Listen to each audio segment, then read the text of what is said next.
Setelah mengetahui wawasan tentang CV, cara penulisan, tips and trik yang sudah diberikan, ternyata dalam dunia kerja tidak berhenti pada penulisan CV saja, melainkan terdapat job interview juga yang sangat penting untuk diketahui. Bukan hanya wawasan atau gambaran dari job interview saja, melainkan berbagai tahapan, poin penting, tips and trik, dan persiapan-persiapan dalam job interview akan dibahas oleh pemateri yang ahli dan luar biasa. Beliau adalah Eza Setiawan Hazami. Beliau merupakan lulusan Psikologi Industri dan Organisasi Universitas Bhayangkara, Jakarta Raya pada tahun 2016. Beliau merupakan Recruitment and Employer Branding Officer PT Mandom Indonesia hingga saat ini. Beliau juga merupakan freelance HR Officer dan juga merupakan content creator yang memberikan informasi mengenai recruitment pada fresh graduate dan juga mencari pekerjaan. Tidak diragukan lagi, mari kita sambut Kak Eza. Untuk Kak Eza dipersilahkan. Halo, selamat sore teman-teman semuanya. Selamat sore Kak Eza. Iya, kedengeran nggak suaraku ya? Kedengeran. Kedengeran. Oke, apa kabar teman-teman Brawijaya? Baik, Kak. Baik ya. Oke, baik. Oke. Aku langsung aja atau mau gimana nih? Boleh langsung saja. Boleh langsung aja ya. Oke, siap. Oke. Aku boleh langsung share screen berarti ya? Ya, silakan. Ya, baik. Sebelumnya, Assalamualaikum warahmatullahi wabarakatuh. Terima kasih untuk teman-teman semuanya, khususnya untuk teman-teman Brawijaya ya, untuk mengundang aku nih untuk hari ini. Kita ketemu di seminar online. Bagaimana sih sebenarnya seorang fresh graduate itu memulai karir? Karena ketika nanti teman-teman terjun ke dunia kerja, tentunya ini akan menjadi fase yang challenging ya, bisa dibilang menantang untuk teman-teman semuanya. Kalau misalnya tidak dipersiapkan dari sekarang, tentunya ini akan menjadi chaos lah, atau bingung nanti kira-kira harus apa ya. Nah, oke, langsung aja mulai. Ketika kita bicara tentang gambaran besar dari proses rekrutmen, ketika nanti teman-teman lulus, yang teman-teman harus perhatikan adalah mendengar kata rekrutmen ini, perusahaan akan membuka lowongan. Ya, jadi disinilah teman-teman fase melihat, mencari lowongan-lowongan pekerjaan yang ada di setiap perusahaan. Teman-teman di sini mulai bikin CV, kirim-kirim, ya entah itu mungkin berkasnya, emailnya, itu teman-teman ada di tahap pertama ini, yaitu melihat perusahaan buka lamaran atau enggak. Nah, jadi setelah ada buka lowongan, ada screening CV, HRD akan mulai interview nih. Kalau misalnya sudah oke, HRD sudah oke, nilai gajinya sudah masuk nih dengan kriteria teman-teman, baru lanjutlah ke tahap user interview. User itu gambaran kasarnya adalah bos kamu. Sehingga kenapa tadi pada saat HRD sudah bilang oke, jadi orang-orang yang sudah sesuai dengan kualifikasi, ini akan masuk ke tahap user. Jadi kayak, oke nih Pak, saya punya atau Bu, saya punya orang-orang yang oke. Saya udah punya orang-orang yang sesuai dengan kriteria Bapak dan Ibu. Silahkan diseleksi lagi. Jadi ini adalah 4 gambaran besar kalau kita mendengar kata rekrutmen. Nah, kenapa sih sebenarnya HRD itu butuh CV? Jadi CV itu adalah bisa dibilang first impression-nya HRD yang bisa dilihat ya, yang melihat kompetensi dan teman-teman itu seperti apa sih, menggambarkan diri teman-teman atau skill apa yang teman-teman bisa jual di situ. Nah, kalau misalnya kita bicara CV, tentunya CV ini adalah keseluruhan dari seseorang tuh pendidikannya seperti apa, kualifikasinya seperti apa, mungkin pengalaman kerjanya seperti apa, dan biasanya dikirimkan untuk lamaran kerja. Ini menurut Oxford. Ya, kalau tadi aku bilang CV adalah gambaran keseluruhan tentang perjalanan hidup kita, karir kita, pengalaman kita. Nah, resume ini yang bisa dibilang walaupun mungkin secara umum atau secara awam sama aja antara CV sama resume, tapi formatnya yang membedakan.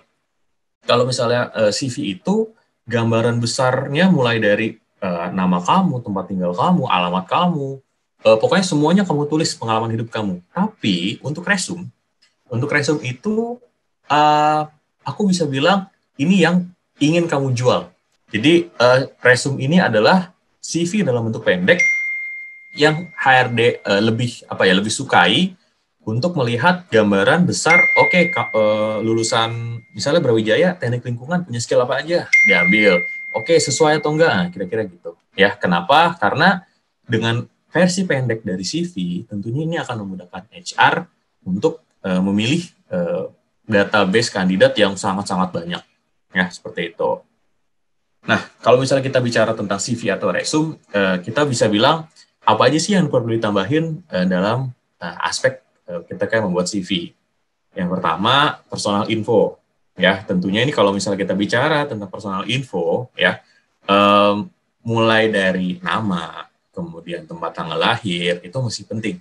Tentang diri kamu, alamat kamu, kontak kamu, semuanya tulis di personal info ini. Professional summary ini adalah kayak gambaran singkat tentang kamu. Jadi professional summary itu menceritakan tentang teman-teman.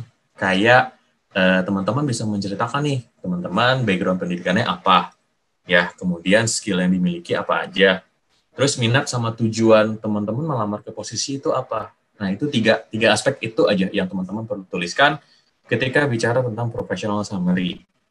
Oke.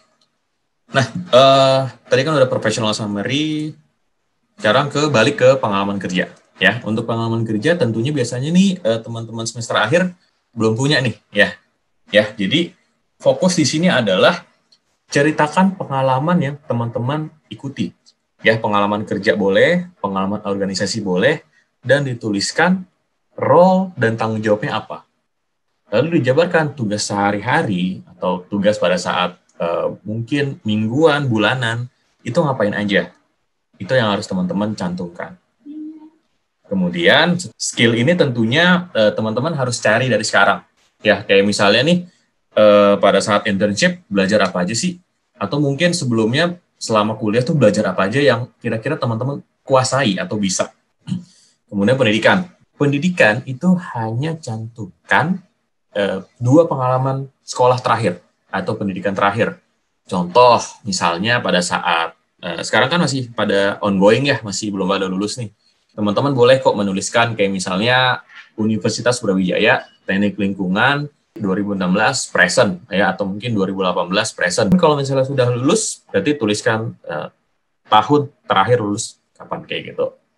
Dan yang terakhir setelah pendidikan baru deh achievement atau organisasi. Organisasi itu khususnya aku bilang penting sih ya kalau misalnya melamar kerja, karena itu bisa menambah value kita ketika nanti menuliskan CV.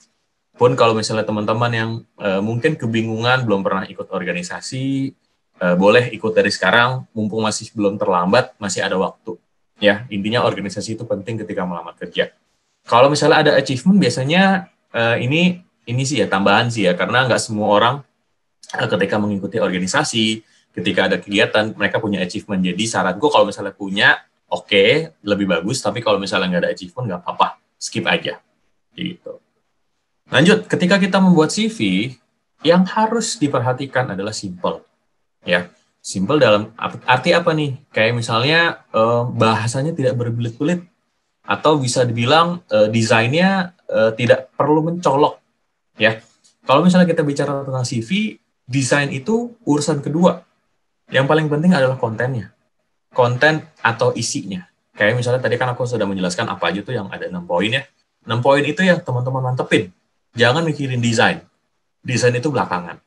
Kemudian, nah ini, tunjukkan achievement atau apa sih yang teman-teman bisa yang paling terbaik. Intinya adalah tadi yang aku bilang, CV atau resume yang teman-teman kirimkan ketika melamar kerja itu kompetensi based, atau apa yang ingin teman-teman jual, skill apa yang ingin teman-teman tunjukkan kepada HRD, ngapain aja, bisa apa aja, tunjukin di sini. Terus lanjut pakai kalimat powerful.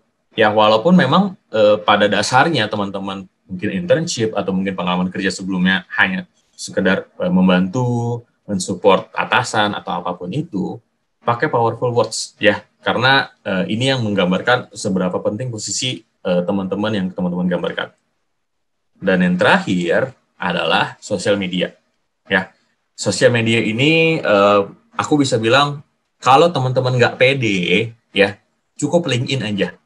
Ya, karena biasanya HRD akan sangat-sangat bias, HRD akan sangat-sangat menilai sosial media teman-teman. Ya, kayak gitu kira-kira. Nah, don'ts-nya apa kan kalau tadi kita bicara boleh kita cantumkan atau yang harus kita lakukan ketika menuliskan CV. Nah, sekarang don'ts-nya. Don'ts-nya itu adalah jangan menggunakan format Word. Ini paling dasar. Ya, teman-teman boleh kok bikin CV pakai Word, itu udah paling basic. Tapi ketika mengirimkan, jangan pakai format Word. Ya, karena Word itu ketika nanti dibuka, entah itu di PC kah, atau mungkin di komputer siapapun, itu versinya bisa berbeda, teman-teman. Intinya adalah jangan bikin format CV pakai Word. Harus PDF. Kemudian, jangan pakai font yang aneh-aneh. Standar aja, entah itu Calibri, Times New Roman, atau teman-teman mungkin preferensinya apalah, bebas lah ya. Kemudian tadi yang aku bilang ya, setelah ini, jangan pakai desain yang nggak relevan. Jadi karena pada saat teman-teman membuat CV, desainnya disesuaikan dengan mungkin pendidikan teman-teman. Jangan sampai menggunakan desain yang pakai anak IT lah, atau mungkin background-nya kartun, itu jangan. Ya, kayak gitu. Jadi disesuaikan aja intinya. Dan yang paling penting, ketika membuat CV, jangan pernah percaya dengan diri sendiri. Harus nanya opini orang lain. Ya, maksudnya apa? Ketika udah membuat nih CV kayak, oke, saya sudah menuliskan 6 poin tadi yang Mas Eza udah buat, kemudian juga udah nggak pakai font, macam-macam, ini. Teman-teman harus minta opini dari teman lainnya. Kenapa? Karena nanti biasanya orang lain akan punya penilaian masing-masing. Semakin banyak orang yang menilai, semakin bagus. Kayak misalnya teman-teman boleh mulai nanya teman deket, CV gue gimana ya? Coba dong tolong nilai. Atau mungkin CV aku coba dong dikoreksi kira-kira apa sih yang ada kurang, itu boleh. Ya, jadi ada opini lain ketimbang teman-teman langsung buat, langsung kirim ke HRD, jangan. Ya, intinya sih gitu. Nah, tadi CV udah, ya, do's and don'ts-nya udah. Sekarang kita masuk ke tahapan interview. Simpelnya adalah, interview itu adalah ngobrol. Ya, jadi orang bertanya, kita menjawab. Udah, cukup punya mental atau mindset seperti itu. Jadi di sini adalah HRD atau mungkin user biasanya akan menanyakan tentang pengalaman hidup kamu, karir kamu, pengalaman kerja kemarin, atau ya seputar hidup lah. Nah, yang tahu ini kan tentang diri kalian kan, diri kalian juga ya. Jadi kayak kalau misalnya sudah menguasai tentang diri kalian masing-masing, kenapa harus gugup? Kira-kira gitu. Jadi intinya adalah jawab jujur sesuai dengan diri teman-teman. Nah, tadi kan aku udah bilang, ada HRD interview dan user interview. Nah, perbedaannya adalah ini. Ada pintu dan kunci. Aku menggunakan analogi. Jadi HRD interview adalah kayak pintu pertama yang harus teman-teman hadapi. Belum tentu terbuka, tapi teman-teman baru hanya menemukan pintunya. Ya, kayak misalnya main benteng Takeshi deh. Kayak main bentengnya gitu kan. Baru temu pintunya doang, tapi belum tentu bisa masuk. Jadi kayak gitu. User interview setelah ketemu pintu, baru bisa masuk ke perusahaannya. Nah, biasanya apa aja sih yang ditanyakan pada saat HRD interview? Tentunya background checking. Ya, background checking dari mana? CV yang teman-teman tadi tuliskan. Mulai dari validasi teman-teman, pendidikannya apa aja, terus kemudian mulai nih digali potensi-potensi yang teman-teman punya. Nah, di sini biasanya HRD akan menanyakan sedikit pertanyaan terkait dengan pengalaman kerja teman-teman. Pokoknya pengalaman sebelumnya lah. Nah, teman-teman di sini bisa menguasai teknik interview. Mungkin di YouTube aku udah ada ya banyak sih ya, teman-teman, untuk pertanyaannya, tekniknya, menjawabnya. Itu kira-kira sebagian besar, 90% hampir sama semuanya. Mau di proses manapun, mau di perusahaan manapun, sama semua pertanyaannya untuk menggali potensial. Kemudian mengetes kepribadian. Nah, ini biasanya pakai psikotes ada, atau mungkin ada studi case. Ini biasanya di sini HRD pakai seperti itu. Dan yang terakhir adalah working habit. Ya, jadi kayak, oke, kamu kalau misalnya kerja, stres tuh ngapain sih? Atau mungkin kamu kalau lagi dapet tugas dari atasan, kamu ngapain kira-kira? Apakah diselesaikan atau gimana-gimana? Nah, itu biasanya working habit disesuaikan, cocok atau enggak kira-kira. Karena setiap budaya kerja atau mungkin kebiasaan kerja di setiap perusahaan beda-beda. Nah, ini intinya adalah jujur, nanti menemukan sendiri kok. Nah, kemudian lanjut ke user interview. User interview ini, tadi kan aku bilang kunci ya. Kalau tadi pintunya sudah lolos, ya, kalau pintunya sudah ketemu, Nah, ini user interview adalah kuncinya. Kuncinya tentunya ini user adalah bos kamu, atau atasan kamu nanti, atau teman kerja kamu nanti. Jadi, mereka perlu nih mengetahui teman-teman seperti apa sih orangnya, entah itu dari personalitinya, validasi dari hasil HRD, kira-kira benar nggak sih HRD menyampaikan ini anak bagus, ini orang bagus, kira-kira gitu. Jadi lebih ibarat kata PDKT lebih lanjut lah, kayak gitu. Nah, terus kedua, testing skill. Testing skill ini biasanya akan ada skill tertulis yang mungkin teman-teman hadapi, bisa aja ya, misalnya nanti ditanya tentang ISO itu apa, terus kemudian mungkin ada tes-tes kecil-kecilan tentang pendidikan teman-teman, mata kuliah teman-teman, ini banyak possibility-nya. Jadi intinya pada saat user interview, belajar aja pengalaman sebelumnya, baca-baca lagi mungkin buku kuliah yang teman-teman kurang kuasai, atau mungkin terkait dengan posisi yang teman-teman lamar. Again, balik lagi, ini harus dilihat teman-teman melamar posisi apa, terus harus cari tahu dulu nih, kira-kira apa sih yang dibutuhin untuk posisi ini. Kayak gitu. Nah, terus biasanya ini akan menanya tentang pendapat teman-teman. Jadi kayak hampir mirip dengan study case, tapi kayak ini lebih ke decision making teman-teman. Teman-teman ketika menghadapi situasi seperti ini, gimana sih sikapnya? Biasanya di sini kayak kecocokan nih. Kan kalau misalnya kita temenan kan ada kalanya cocok nggak cocok ya. Nah, intinya sama kayak user. Kayak misalnya kamu berusaha impress nih, walaupun sebagus apapun kamu menyampaikan jawabannya. Kadang-kadang ada orang yang nggak cocok sama kita. Ya, kayak misalnya aku temenan sama Rina deh, hari ini misalnya, baru ketemu hari ini. Bisa aja besok tiba-tiba kayaknya Eza orangnya, atau mungkin Mas Eza orangnya gini, saya nggak serek deh. Nah, itu aja pada satu user interview seperti itu. Jadi, intinya adalah jujur dan sampaikan apa yang memang teman-teman kuasai. Dan yang terakhir adalah compatibility to team. Nah, di sini tentunya kan tadi aku udah bilang ya, user ini adalah bos kamu atau atasan atau teman kerja kamu nanti. Jadi di sini dilihat, seorang Rina misalnya, seorang Rina tuh orangnya kayak gimana ya, kira-kira nanti kalau misalnya ketemu dengan teman-teman lain, ribut atau enggak, cocok atau enggak, atau kira-kira bisa nyampur atau enggak sih orangnya dengan tim saya. Nah, ini harus diperhatikan. Jadi ketika nanti interview atau mungkin proses rekrutmen, kalaupun misalnya nggak keterima, bukan berarti kamu jelek. Ini harus ditanamkan. Bukan berarti kamu orangnya mungkin, saya kok gagal mulai, enggak. Jadi intinya, timnya kompatibel atau enggak dengan kamu. Dan untuk tahu kompatibel atau enggak, again, jangan bohong. Nanti pada saat misalnya teman-teman mungkin, saya pengen terlihat bagus, saya pengen terlihat yang semuanya excellent lah di mata HRD dan user, tapi kenyataannya enggak, nanti akan kelabakan pada saat kerja. Jadi misalnya ketemu teman toksik, atau mungkin lingkungan kerja nggak cocok, teman-teman yang akan nyesel kalau misalnya nggak jujur dari awal. Kira-kira gitu. Nah, poin atau kunci sukses untuk interview itu apa aja sih? Tentunya yang pertama manners, ya. Sikap basic lah ya, kita nyapa orang kayak gimana, kemudian cara duduk gimana, itu teman-teman bisa pelajarin sih ya, mulai dari sekarang. Intinya tata krama, sopan santun lah, kalau misalnya ketemu orang baru, atau mungkin orang yang lebih tua, ini sih itu. Kemudian suara, ya, untuk suara biasanya ini kayak perlu dilatih intonasinya. Apakah suaranya kekecilan, terlalu besar, terlalu lantang, mungkin nanti orangnya atau HRD-nya takut dengan suara kamu, ini harus dilatih dari sekarang. Supaya penyampaiannya pas dan tidak menunjukkan, again, bias atau mungkin penilaian negatif di awal interview. Terus pengetahuan, tadi aku udah bilang ya, baca-baca lagi sebelum interview, pelajarin job desk-nya yang teman-teman lamar, pelajarin perusahaannya. Ya, jadi ini di sini adalah ajang untuk teman-teman belajar lebih tahu, lebih lanjut tentang posisinya dan perusahaannya.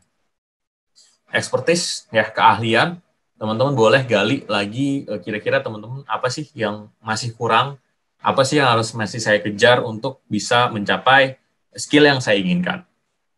Kemudian outfit.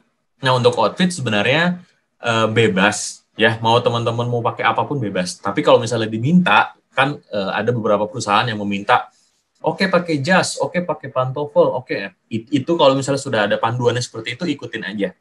Tapi kalau misalnya hanya disuruh datang untuk interview, hanya datang untuk disuruh psikotes atau apapun itu, yang penting bebas sopan, ya, bebas sopan dan rapih. Dan yang terakhir adalah antusias, ya. Ini kayak antusias ini nyambung dengan knowledge. Jadi ketika teman-teman belajar tentang perusahaannya, tentang posisinya, tentunya akan terlihat beda dengan kandidat lain. Ya, jadi kayak udah tahu nih posisinya ngapain aja, udah tahu nih perusahaannya gerak di bidang apa, itu namanya antusias dan itu yang dinilai sama HRD. Nah, jadi intinya adalah untuk interview, untuk psikotes, ya khususnya untuk interview deh.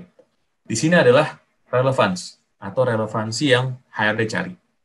Apa yang mereka dapatkan dari kamu, apa yang mereka butuhkan dari kamu, dan kamu cocok atau sesuai untuk menyampaikannya.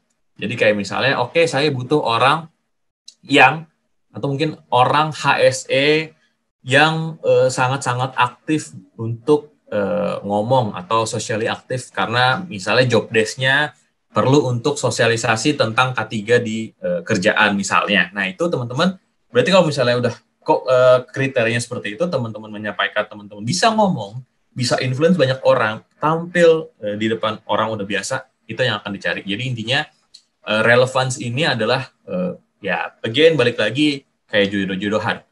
Mau kamu sekuat apapun berusaha, kalau misalnya memang nggak ada relevansinya, pasti nggak jodoh kan, kayak gitu. Kira-kira kayak gitu. Ya, oke. Oke, baik, Kak Eza. Terima kasih atas pemaparannya. Berikut ada sesi tanya jawab ya, Kak ya. Ini sudah ada beberapa pertanyaan dari Mas Mbak dan teman-teman. Yang pertama ada dari Franz Michael. Bagaimana cara kita tahu kebutuhan suatu perusahaan biar pelamar bisa melamar tepat pada sasarannya? Begitu pertanyaannya dari Franz Michael. Jadi lebih bagaimana cara cari tahu kebutuhan perusahaan? Iya. Biasanya kan untuk lowongan pekerjaan itu dituliskan kriteria. Kebutuhan perusahaan itu aku nggak bisa menggeneralisir ya, karena banyak banget ya, setiap perusahaan tuh misalnya butuh orang yang seperti ini, butuh orang yang seperti itu. Jadi intinya ketika melihat di lowongan kerja pun biasanya sudah cukup baik sih ya, udah tertulis dengan jelas kira-kira butuhnya orang yang seperti apa sih, kira-kira gitu. Oke, baik. Selanjutnya ada pertanyaan dari Mas Bagas terkait pengalaman yang harus digali semasa kuliah. Contoh yang disampaikan tadi salah satunya adalah pengalaman organisasi. Bagaimana cara kita mendapatkan pengalaman yang maksimal dari apa yang kita lakukan dan menilai bahwa pengalaman kita sudah mampu bersaing di dunia pekerjaan? Terima kasih. Itu pertanyaan dari Mas Bagas. Langsung jawab ya? Ya, silakan. Jadi begini, ketika kita pada saat kuliah sekarang nih, atau mungkin udah lulus ya, kita bicara tentang pengalaman organisasi. Kita refleksi lagi, selama kita organisasi, kita itu ngapain aja sih kerjaannya? Kita itu sudah membantu pihak mana aja sih? Sehingga di sini teman-teman, kalau misalnya sudah kilas balik, flashback lagi nih pengalaman-pengalaman teman-teman, udah mulai bisa menilai nih kira-kira, oke, kemarin saya membuat planning setiap harinya untuk ketua, membantu untuk menyusun jadwal atau mungkin bikin event yang gimana-gimana. Nah itu kan ada pengalaman tersendiri apapun itu kegiatannya. Jadi jangan pikirin kayak oke, saya saingannya gimana sih supaya saya tahu udah mampu nih untuk saing di dunia kerja. Setiap orang punya pengalaman yang unik. Setiap orang punya pengalaman organisasi yang masing-masing nggak semua orang bisa dapatkan. Masing-masing juga beda nih kegiatannya. Jadi, again, percaya diri aja. Kalau misalnya memang sudah punya pengalaman organisasi, udah ngelakuin apa aja, kemudian ngerasa dapat sesuatu dari organisasi itu, kamu udah bisa berjuang, walaupun kamu masih fresh graduate di dunia kerja. HRD akan melihat hal itu. Gitu. Oke, baik. Ini masih ada 2 pertanyaan lagi nih. Boleh. Ini pertanyaan pertama dari Mbak Ayu. Saya bacakan. Selamat sore, Kak. Saya Ayu izin bertanya, apakah dalam interview kita sebagai pelamar akan ditanya mengenai kelebihan dan kekurangan diri kita? Apabila kita ditanya mengenai kekurangan kita, apakah kita perlu menjelaskan kekurangan diri kita secara detail? Oke, baik. Aku langsung jawab ya. Iya. Untuk kelebihan kekurangan ini memang sebenarnya pertanyaan yang legendaris lah. Biasanya fresh graduate atau mungkin siapapun itu pelamar kerja pasti akan kebingungan. Apa sih kelebihan saya? Apa sih kekurangan saya? Jadi kelebihan ini ketika disampaikan tentunya sampaikanlah apa yang teman-teman bisa. Ya, jangan fokus kepada sikap yang apa ya bisa dibilang terlalu subjektif. Kayak misalnya saya orangnya baik, saya orangnya mampu menolong teman. Itu nggak ada ukurannya. Balikin lagi, kalau misalnya dapat pertanyaan kelebihan, teman-teman bisa ngapain aja. Itu merupakan sebuah kelebihan. Kayak misalnya, kelebihan saya bisa mengetik cepat, bisa. Atau mungkin saya kelebihannya bisa mengatur uang saya dengan baik.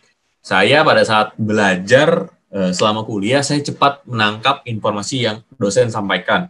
Itu kelebihan. Yang jadi intinya adalah berusaha gali, again, pikirin lagi, refleksi lagi, teman-teman tuh selama kuliah, selama kerja kemarin misalnya, punya apa aja sih yang kekurangannya. Jadi teman-teman bisa jawab sendiri dan sampaikan apa yang teman-teman bisa lakukan untuk mengatasi kekurangan tersebut. Kira-kira gitu. Oke, baik. Pertanyaan selanjutnya ya, Kak. Selanjutnya ada pertanyaan dari Mas Ilham. Saya bacakan. Mengenai tadi ditampilkan CV dalam bahasa Inggris. Sebenarnya memengaruhi untuk dipanggil interview atau tidak? Maaf ada tambahan, maksud saya jika dibandingkan CV dalam bahasa Indonesia, kemudian pada saat wawancara, apakah juga dilakukan wawancara dalam bahasa Inggris? Oke.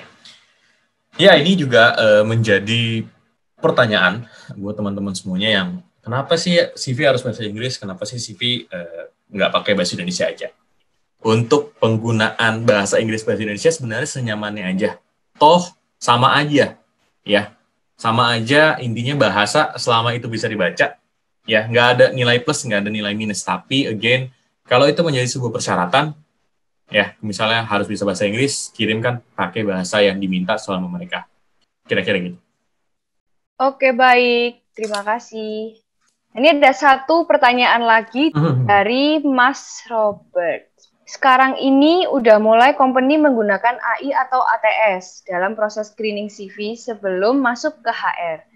Pertanyaannya, apa yang harus lebih ditonjolkan dan diperbaiki dari CV yang langsung di screening nggak pakai AI atau ATS? Terima kasih. ATS ini lagi ramai juga nih, ya. Jadi applicant tracking system.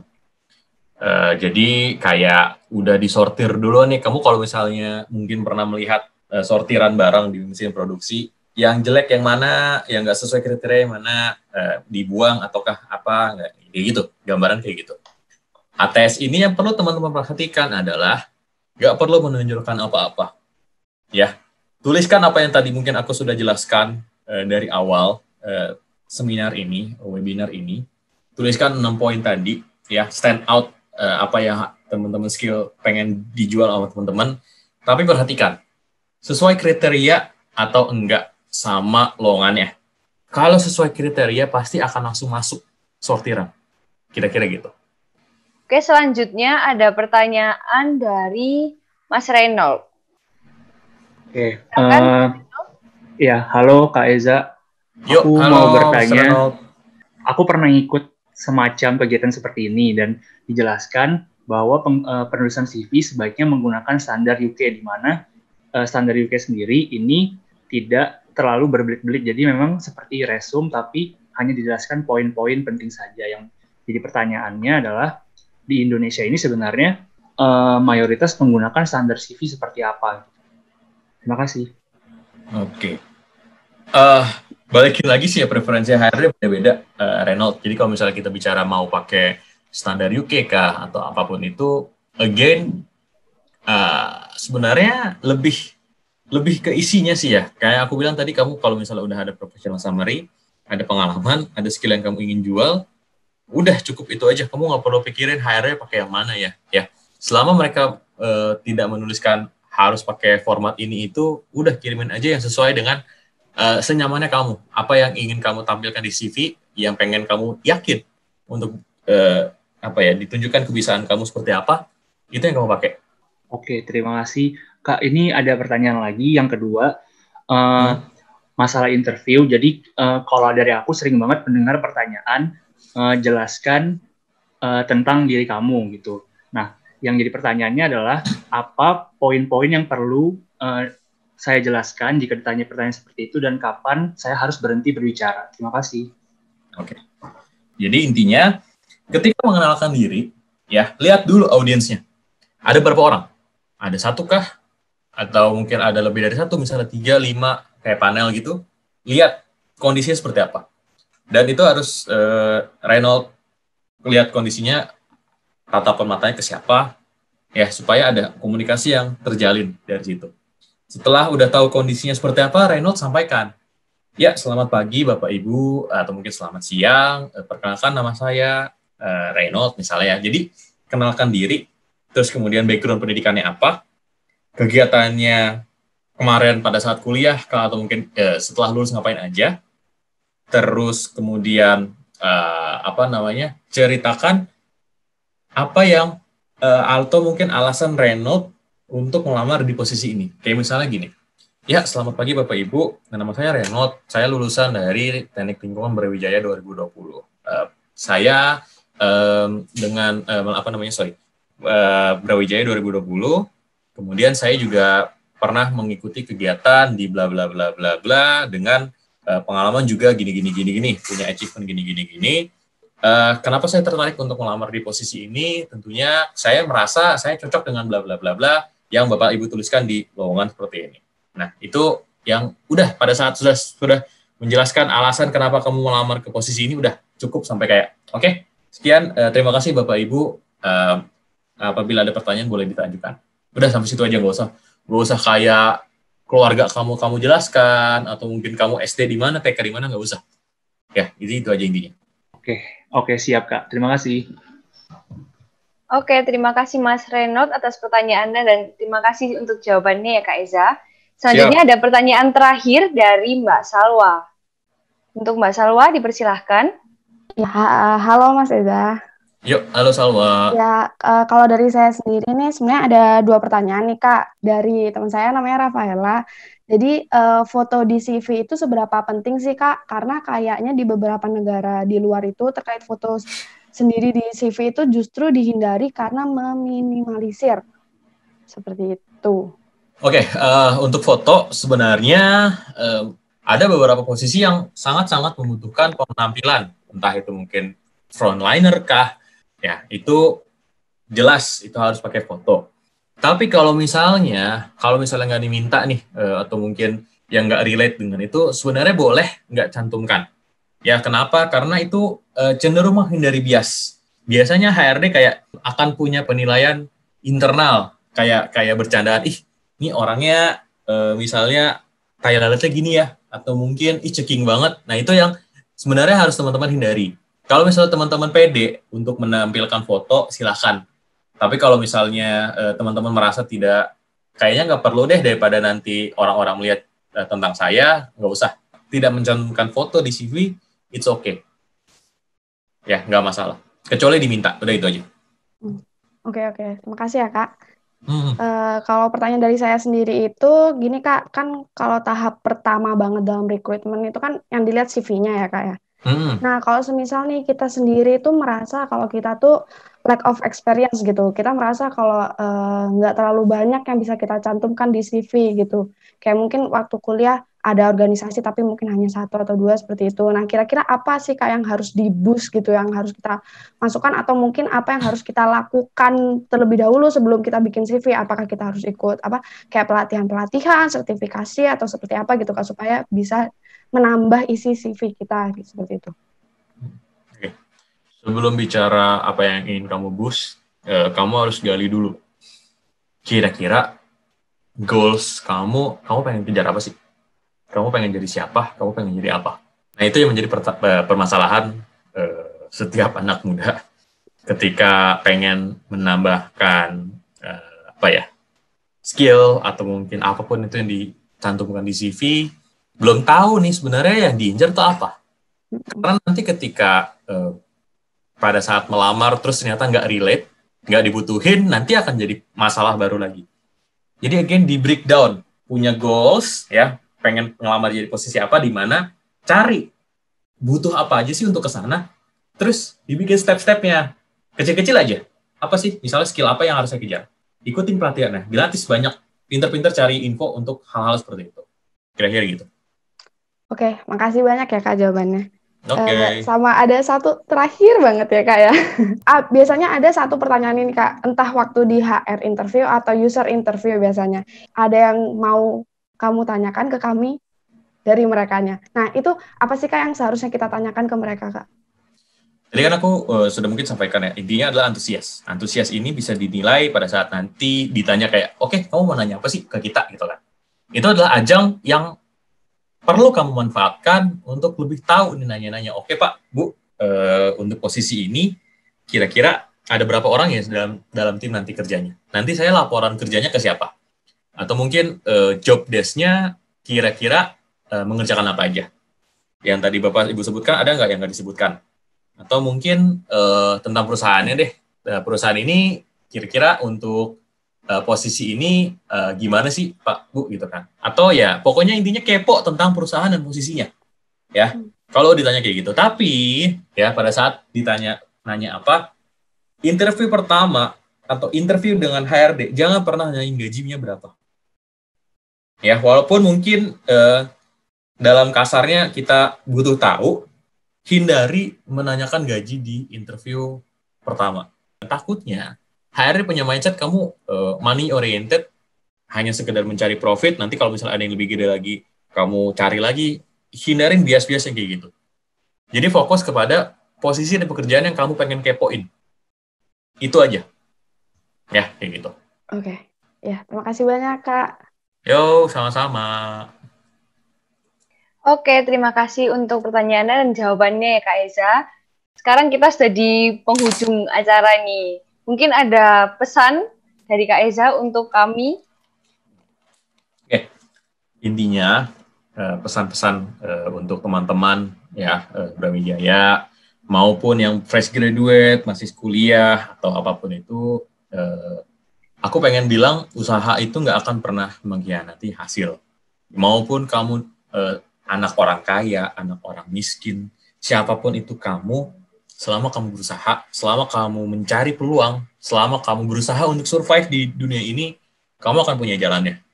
Ya, klise sih memang mungkin kedengarannya kayak setiap orang memang punya rezekinya masing-masing. Ya emang gitu loh. Jadi jangan gampang iri dengan timeline orang lain lah. Jalan hidup orang lain itu beda-beda. Kamu unik. Setiap orang diciptakan masing-masing beda jalan hidupnya. Jalanin aja karena somehow hidup ini bukan lomba sih ya. Bukan siapa yang cepat-cepat dapat kerja, bukan siapa yang cepat-cepat jadi dapat posisi, bukan cepat-cepat kumpulin uang banyak atau mungkin jadi orang kaya, bukan siapa yang cepat-cepat jadi nikah, enggak. Nikmatin journey kamu sebagai fresh graduate, nikmatin pengalaman kamu, nikmatin perjalanan kamu mencari kerja, karena itu nanti pada saat kamu sudah tua, kamu sudah berhasil, itu yang akan kamu kenang dan, oh, dulu saya gini ya. Kira-kira gitu. Oke, baik. Terima kasih Kak Eza sudah sharing dan sudah berbagi ilmu yang sangat menarik dan bermanfaat untuk kita semua.